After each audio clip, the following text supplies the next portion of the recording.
E na altura onde se está a festejar, aqui em honra ao Divino Espírito Santo, a Vitec veio até à Biblioteca Pública de Angra do Heroísmo descobrir mais sobre o sentido das festas do Espírito Santo com Paulo Borges, que dá-nos então uma visão segundo Agostinho Silva. Vamos ver. Agostinho da Silva foi um autor que, ao longo de toda a sua obra, fez uma interpretação profética das festas do Espírito Santo como um traço da cultura popular portuguesa. Segue a linha do seu sogro, Jaime Cortesão, e valoriza este culto ao divino, segundo o qual a Trindade se expressa através do Pai, do Filho e do Espírito Santo. Acredita que o culto ao Espírito Santo tem 3 características importantes, até mesmo em Portugal continental. Paulo Borges explica-nos. Primeiro, uma libertação de presos, uma libertação simbólica de reclusos em final de pena, penas mais leves e em final de pena. Portanto, como, o segundo momento é o bodo comunitário, gratuito, não é? E o terceiro momento, a coroação das crianças como imperadores ou imperatrizes do Espírito Santo. E Agostinho da Silva o que vai fazer é olhar para estes 3 momentos e considerar que eles são símbolos de alguma coisa que está ainda por cumprir e que seria, no fundo, o próprio projeto, seria a vocação do Portugal do século XIII e do século XIV, o Portugal anterior aos descobrimentos. E esse seria o projeto que, devido a várias causas e condições, teria falhado para Agostinho da Silva. Agostinho da Silva considera que os séculos XIII, sobretudo o século XIII, é um momento ideal da vida nacional portuguesa.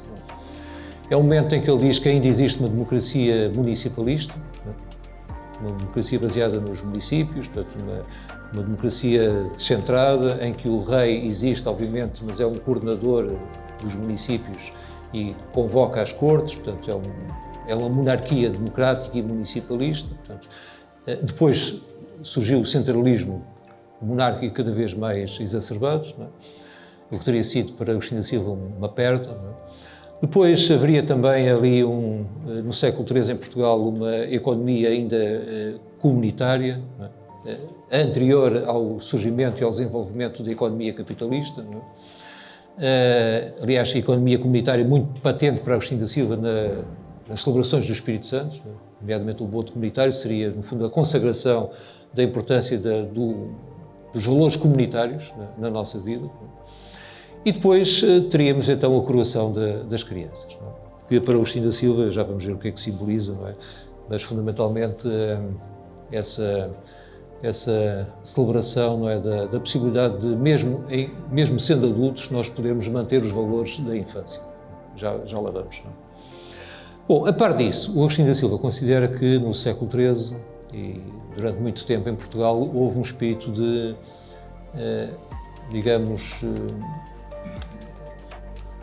como dizer, um espírito de paz interreligiosa. Durante muito tempo as 3 grandes religiões abraâmicas, portanto, o judaísmo, o cristianismo e o islamismo, conviveram pacificamente. Antes das perseguições terem começado, não é? É uma tradição também peninsular, o imperador Afonso VII intitulou-se imperador das 3 religiões, o judaísmo, os judeus, cristãos e islâmicos. Não é? E, portanto, Portugal até um certo ponto foi um exemplo também desse convívio interreligioso, não é? Depois, com a expulsão dos judeus, com as perseguições, com a Inquisição, isso perdeu-se também, portanto, e isso também, no fundo, seria um valor patente no Espírito Santo. Já lá vamos. Que o Agostinho Silva vê também como um contributo, na sua visão, para um novo ecumenismo, um ecumenismo mais universal. Já lá vamos. Ora, então, olhando agora para estes 3 momentos. Como já referi, a libertação dos presos para Agostinho da Silva tem um sentido de alguma coisa que está ainda por realizar. Ele vê, no fundo, a festa do Espírito Santo como uma promessa de um futuro possível, alternativo ao nosso presente e aos condicionamentos do nosso presente.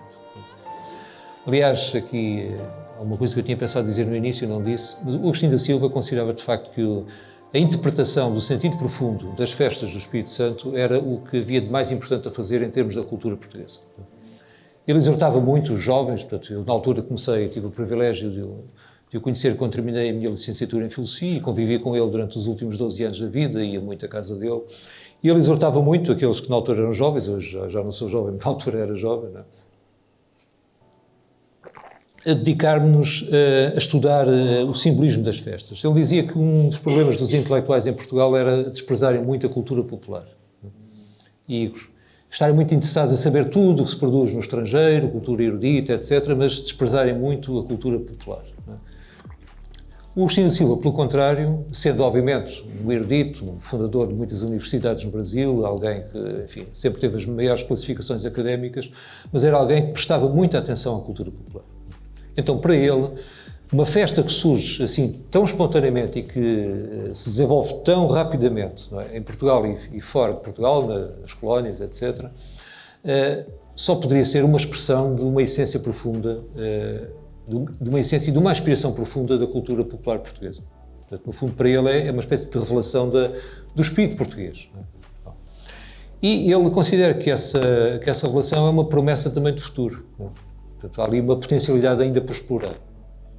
Então, ele começa a interpretar os 3 momentos da festa e a apontar o que para ele eles significam. Portanto, e, de um modo geral, ele aponta um sentido exterior e um sentido mais interior. Que ele considera que estão esquecidos, não é? Ou que estão por descobrir. Não é? Então, na libertação dos presos, claro que o sentido mais exterior é a importância de uma atitude de reintegração, de não exclusão social de ninguém, não colocar estigmas na testa de ninguém, não considerar que um ser humano, peço desculpa, por muito que tenha errado, esteja condenado a errar sempre. Não é? E dar-lhe a possibilidade de ele se reabilitar e de ser reinserido na convivência social. Mas interiormente, e parece-me bastante interessante esta visão de que há um sentido exterior e um sentido interior de cada momento da festa. Interiormente, o que é que pode ser a libertação dos presos? Bom, aí Agostinho Silva diz, cabe olhar para dentro e ver se os presos não serão, ou não seremos também cada um de nós. Se cada um de nós não será um preso e um carcereiro ao mesmo tempo. Se eu não estou a aprender-me e aprender alguém através do modo como penso, como falo, como ajo. Não é? Se nós não somos presos, primeiro que tudo, pelo tipo de pensamento que temos, não é? Pelo tipo de hábitos mentais e emocionais que nós temos. Não é? Se nós não seremos prisioneiros de nós mesmos. Não é? Se nós não estaremos constantemente arrastados por pressupostos, preconceitos, prejuízos, pré-juízos, não é? De todo o tipo, sobre os quais não refletimos. Não é? E que nos condicionam mentalmente e que levam a vivermos uma vida condicionada e condicionante também para os outros. O Agostinho da Silva, como, enfim, muito inspirado na espiritualidade franciscana, não é? Considerava que, no fundo, nós todos éramos presos na medida em que nos prendíamos a 3 ideias. Não é? A ideia de sermos donos de coisas, a ideia de sermos donos dos outros e a ideia de sermos donos de nós próprios. Ele tem uma ideia que é substituir os 3 votos monásticos tradicionais de obediência, pobreza e castidade. O da obediência é o não se considerar sequer dono de si mesmo. Estar disponível para a vida com maiúsculo, ou para o que há de divino na vida. Não é? Ele, numa das entrevistas na televisão, naquelas célebres conversas vadias, não é? Pergunta-lhe quais são os planos que ele tem para a sua vida. Ele diz, eu procuro não ter planos para a vida, para não atrapalhar os planos que a vida possa ter para mim. Isto era muito o espírito do Agostinho. Portanto, não planear demasiado a vida, não estruturar a vida, estar disponível para o que a vida, para as solicitações da vida. Portanto, ele interpretava isso como obedecer à vida, portanto, não ser dono de mim mesmo, obedecer à vida, obedecer ao que há de divino na vida. Depois, o voto de castidade é não ser dono de pessoas. Portanto, não considerar que as pessoas são objetos que possam ser possuídos. O voto de pobreza é, obviamente, usar as coisas, mas não se considerar dono delas e não ficar preso pelas nossas posses. Não ficamos presos às coisas que nós dizemos que possuímos. Porque, sendo assim, somos nós que somos possuídos por elas, não somos nós que as possuímos. Bom, então isto é o sentido interior da libertação dos presos. Quanto ao bodo comunitário, Pronto. Aí, Agostinho da Silva, em termos exteriores, considera que o simbolismo é o da importância de mantermos ou recuperarmos valores comunitários, não é? Que a vida é uma vida... nós somos chamados para servir e não para nos servirmos dos outros, não é? Nós somos chamados para servir a comunidade, as comunidades onde estamos inseridos, estamos vivos para, de acordo com a própria espiritualidade cristã, os valores cristãos, para servirmos o bem comum e não para nos servirmos da comunidade, não nos servirmos do bem comum, para o nosso próprio proveito, seja ele individual ou coletivo, não é? Portanto, o bodo comunitário era este, ele via no bodo comunitário esta igualdade, portanto, todos servem todos, ou os mais ricos servem os mais pobres, portanto, os que têm mais possibilidades colocam-se ao serviço daqueles que têm maiores necessidades, não é? Ele valorizava muito estes valores sociais, portanto, e também como símbolo da importância de uma economia não voltada para o lucro, mas sim para corresponder à satisfação das necessidades, não é? Ele considerava, aliás, que essa economia ainda está por vir. Portanto, o Agostinho Silva tinha clara noção de que não era nem no capitalismo de Estado, nem no capitalismo privado que estaria a solução económica, estaria numa superação desses dois modelos na altura em conflito, conflito entre o Bloco Ocidental e o Bloco de Leste. Ele achava que era preciso uma terceira via, alternativa a ambos os blocos, não é? E ideologias económicas e políticas. E em termos interiores, portanto, o bodo comunitário é, no fundo, esta vivência do amor, na sua forma da generosidade, não é? Ver em que medida que eu interiormente me posso colocar ao serviço, através do meu trabalho mental, intelectual, através da minha capacidade de diálogo, através do meu corpo, da minha ação física. Portanto, e, no fundo, servir sem esperar absolutamente nada em troca. Portanto, o Agostinho Silva considera que só isto nos pode libertar, só isto nos pode aproximar de uma realização plena do sentido mais autêntico da vida humana. Portanto, servir sem esperar rigorosamente nada em troca. Por fim, o que é mais importante para ele é, na verdade, o simbolismo da coroação das crianças. Bom, porque tem a ver com os ensinamentos de Cristo, como já referi, portanto, sede como crianças, não é? Recuperai o espírito infantil, não é? E porque o Agostinho Silva considera que o sistema educativo dominante é um sistema educativo onde tudo está pensado e praticado no sentido de tornar as crianças o mais rapidamente possível outros adultos, semelhantes aos adultos que nós já somos, não é? Ou seja, o sistema educativo, obviamente com muitas e honrosas exceções, e o próprio Agostinho da Silva sempre procurou ser um educador alternativo, muito interessado nos modelos pedagógicos alternativos, Montessori e muitos outros, não é? O sistema educativo, segundo Agostinho da Silva, ele é um crítico profundo, não é, do sistema educativo dominante, não é? Um dos seus grandes discípulos, aliás, é o professor José Pacheco, com um grande sucesso, o criador da Escola da Ponte, que agora está no Brasil, portanto, a desenvolver também métodos educativos alternativos, não é? E considera que o Agostinho da Silva é o grande pedagogo do século XX, mesmo não só à escala de Portugal, mas do próprio mundo, não é? Um grande educador. E, portanto, o sistema educativo, segundo Agostinho da Silva, procura fazer com que a criança perca o mais rapidamente possível as suas virtudes fundamentais, as suas qualidades fundamentais, que são curiosidade, não é? A capacidade que as crianças têm de colocar questões difíceis, que deixam os pais e os adultos extremamente embaraçados, não é? A espontaneidade, a criatividade, não é? A naturalidade, a inocência. Não é? Segundo Agostinho da Silva, a escola tende a sacrificar isso para que a criança, o jovem, o adulto, não é, rapidamente se torne um reprodutor do modo dominante de pensamento, não é? Do pensamento socialmente dominante. Não é? Não coloque questões, não é? Seja mais uma peça numa sociedade que está fundamentalmente voltada para a produção, para o consumo e para produzir, para consumir num círculo vicioso ininterrupto. Não é? O Agostinho da Silva contesta muito do trabalho assumido como um fim em si. seria importante que a sociedade adulta recuperasse a experiência infantil da brincadeira, do jogo, do viver sem ser para quê.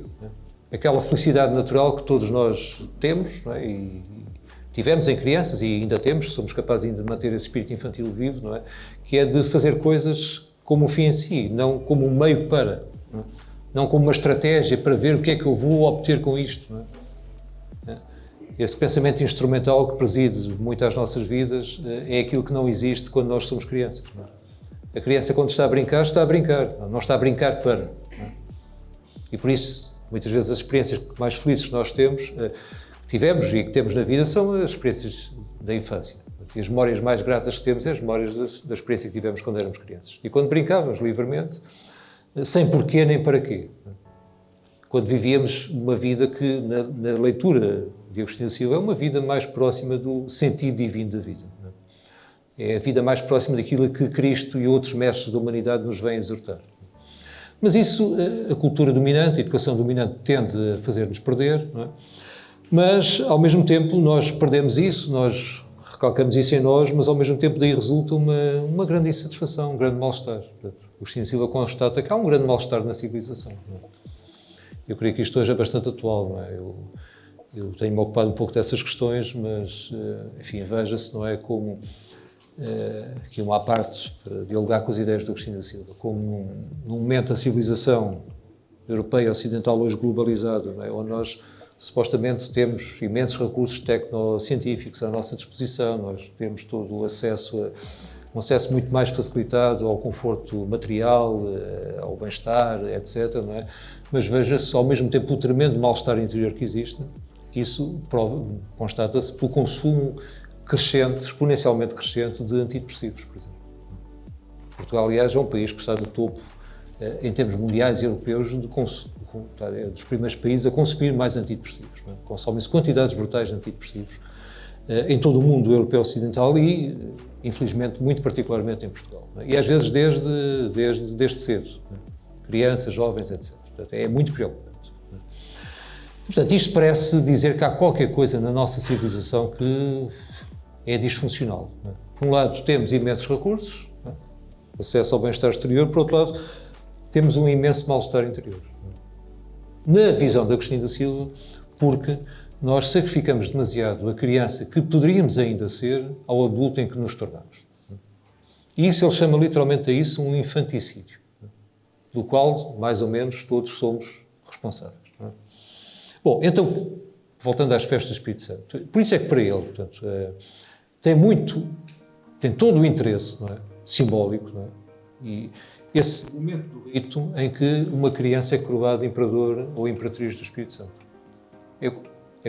No fundo ele diz, bom, é como se os portugueses, apesar de se calhar sem muita consciência disso, não é? Mas com este ritual quisessem dizer que o mais importante na nossa vida são as crianças. E não só as crianças quando elas são crianças, mas também nós mantermos crianças. Ou seja, mantermos os valores da vida da criança. Já referi, portanto, curiosidade, liberdade, criatividade, espontaneidade, inocência. Não é? E também o Agostinho Silva dizia, portanto, infância, etimologicamente quer dizer o estado em que ainda não se fala. Não é? E ele considerava muito importante também que nós, humanos, nos disponibilizássemos mais para o silêncio. Não é? Ele achava que por vezes nós enchemos-nos de ruído, não é? Ruído exterior e ruído interior. Então ele achava muito importante que nós também aprendêssemos métodos de silenciamento interior. Não é? Por isso o Agostinho da Silva, desde os anos 50, no Brasil, dava importância ao que hoje chama meditação. E aliás, nas entrevistas, em alguns textos finais, diz: eu tenho esperança que a humanidade evolua, não só ao exterior, mas também interiormente, e uma via pode ser exatamente a meditação. Portanto, práticas espirituais existentes em todas as tradições, cristã e outras orientais, não é? Em que nós aprendemos a ver que, no fundo, não somos os pensamentos que temos. Não é? Nós somos algo mais que está para além dos pensamentos. E podemos contemplar silenciosamente os pensamentos que vão e que vêm, e podemos deixá-los ir. E podemos encontrar o silêncio interior. E encontrando o silêncio interior, podemos encontrar também a centelha do divino que há em nós, na perspectiva do Agostinho da Silva. Temos de descobrir que essa centelha está cá, não é? Num estado de consciência silencioso e mais aberto aos outros, mais conectado com os outros e com o mundo. Não é? Menos marcado por estes pensamentos que nos dizem que eu estou aqui, vocês estão aí, com menos fronteiras. Não é? Bom, portanto, isto sobre a coroação das crianças e outro aspecto do pensamento do Agostinho da Silva sobre as festas do Espírito Santo é que elas poderiam ser uma proposta também de ecumenismo mais universalista, que não se limitasse apenas ao ecumenismo no âmbito cristão. O Agostinho da Silva, nos textos que escreve entre 62 e 65, decorria o Concílio Vaticano II, não é? Em que houve a abertura da Igreja também para a verdade presente nas religiões não cristãs. Não é? Mas o Agostinho da Silva tinha uma visão que eu creio que ainda é mais avançada, porque ele dizia, bom, o Espírito Santo é o Espírito que está em todos os seres humanos. A centelha do Espírito Santo está em todos os seres humanos, independentemente das suas crenças ou descrenças. Portanto, está nos religiosos de todas as religiões. Não está só nos cristãos, está nos budistas, nos shintoístas, nos taoístas, nos hindus, nos seguidores de outra via qualquer. No fundo, está em todas aquelas culturas e tradições espirituais e religiosas com as quais os portugueses entraram em contacto através da sua mundialização, da sua expansão. E ainda, acrescentava Agostinho da Silva, o espírito, embora negado ou ignorado, está também nos ateus ou nos agnósticos, não é? Porque eles também têm espírito, não é? Também têm a consciência, também têm uma aspiração à felicidade, à paz, ao bem comum. Não é? Por que não, então, sentar todos à mesa e colocá-los em diálogo, sob o signo do tal Espírito Santo, que é o Espírito, no sentido da centelha divina, que está presente em todos os seres humanos, independentemente das suas orientações espirituais, filosóficas ou religiosas. Não é? Então esse seria o ecumenismo numa escala mais ampla. E por isso o Agostinho da Silva, em vários textos, diz, por exemplo, que os teólogos do Espírito Santo poderiam e deveriam explorar mais, por exemplo, as relações da própria tradição do Espírito Santo com outras tradições espirituais da humanidade, como o taoísmo e o budismo zen. Portanto, eu tenho aqui uma passagem, entre várias. Não?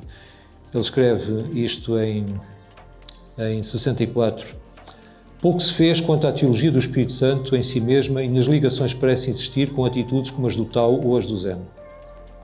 E depois diz mais à frente, talvez neste ponto o puro estudo teológico levasse a entender melhor a facilidade e a fecundidade das ligações dos portugueses dos descobrimentos com as civilizações do Oriente e desse base de partida para que realmente se unissem as duas formas de comportamento no mundo, portanto, a ocidental e a oriental. Ele vê aqui o Espírito Santo como a possibilidade de uma ponte entre culturas, neste caso particularmente entre Ocidente e Oriente. Considero que, nesse sentido, os brasileiros estão mais avançados neste caminho porque o culto do Espírito Santo do Brasil tornou-se um culto mais sincrético. Portanto, um culto que incorpora outros elementos culturais e espirituais, nomeadamente as próprias tradições africanas. E, portanto, o Agostinho Silva, que viveu 25 anos no Brasil, achava que o Brasil, no fundo, talvez até tivesse desenvolvido mais esta vocação do Espírito Santo que Portugal não terá desenvolvido tanto. Não é?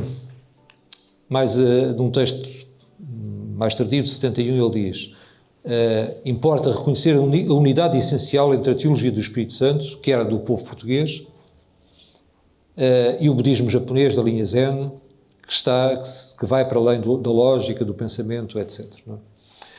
E aqui, e com isto aproximo da conclusão, portanto, o Agostinho Silva considera que, na experiência do Espírito Santo em termos interiores, portanto, em termos da experiência mística, contemplativa, não é? A experiência do Espírito Santo é a experiência do silêncio.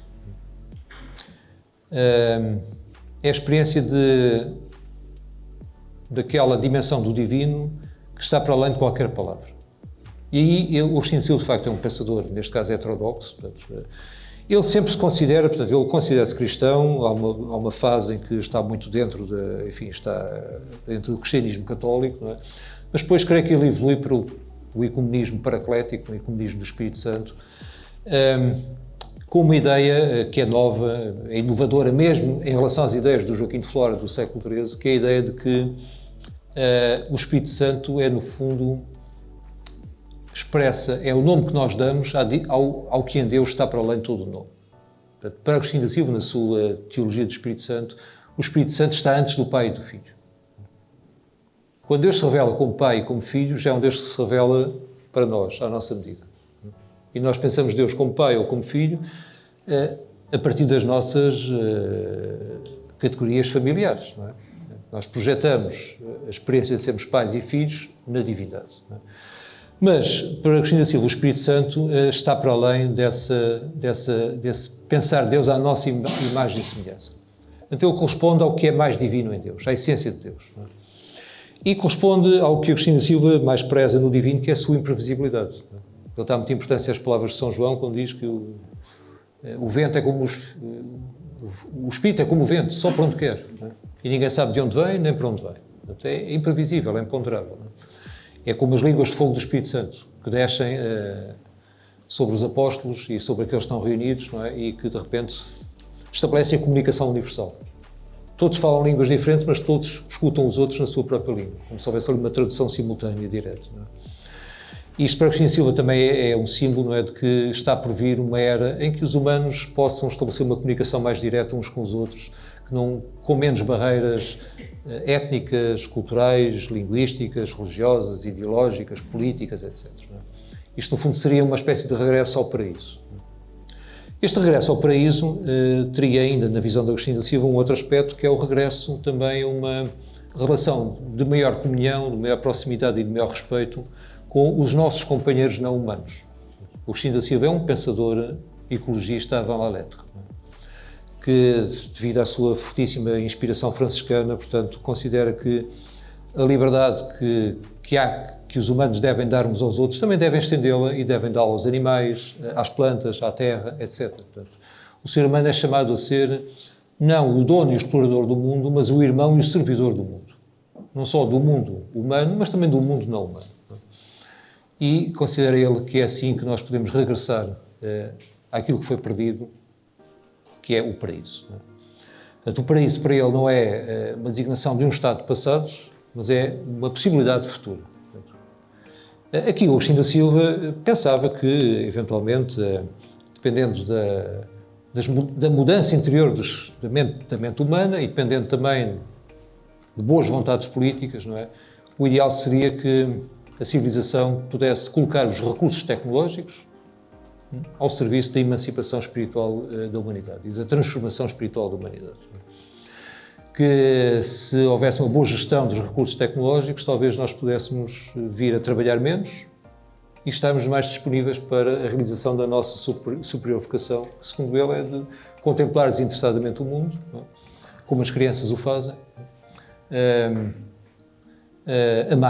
amar desinteressadamente uns aos outros, a natureza, os seres vivos, não é? E criar, sermos criadores. Não é? Ele tem aquela célebre expressão, não é? O homem não foi feito para trabalhar, foi mais feito para ser um poeta à solta, um criador. Não é? Como as crianças são criadores. Não é? Bom, então, são algumas das linhas da interpretação que o Agostinho da Silva faz da festa do Espírito Santo, vendo nela, de facto, uma promessa de futuro.